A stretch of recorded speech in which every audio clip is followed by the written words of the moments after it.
Well, joining us for the analytical part of this live coverage, we have Ken O'Keefe, former U.S. Marine, who joins us in the studios. Ken O'Keefe, I'll start with you. This should, I would think, be a warning signal to some of the countries supporting the terrorists in the war in Syria, in particular the U.S., Turkey, and Saudi Arabia.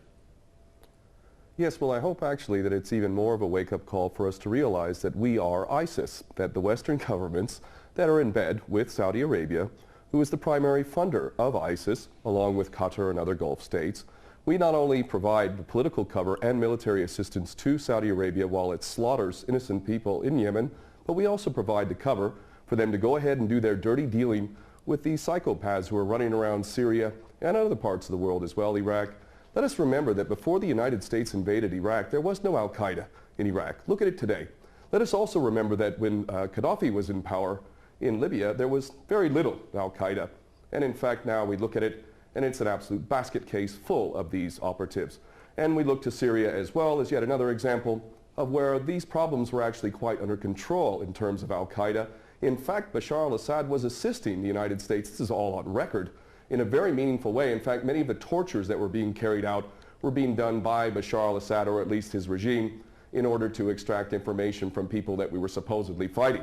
I believe that it is beyond any doubt for any sensible person to realize that not only is the United States providing the financial cover, military cover, political cover for these terrorists through our proxies, but we've also, in pure technical sense, provided the training for these people in Jordan, and Turkey, another one of our best friends, has been shuttling these psychopaths across the country from Turkey into Syria for a long time now. So the idea that the West is actually fighting a war against ISIS is beyond ridiculous. So what we really need to do is start realizing the fact that we are ISIS, and the reason why our corrupt, treasonous governments are carrying out these policies is because they do not represent us. They represent the bankers, and the bankers make a hell of a lot of money off of war. And more importantly, as long as we're all fighting each other, as long as we're all not trusting each other, as long as we're all simply being played as pawns over and over, then they can maintain this tyrannical system of never-ending war. So this is really the wake-up call. What has happened in Paris is us. We are responsible through our corrupt governments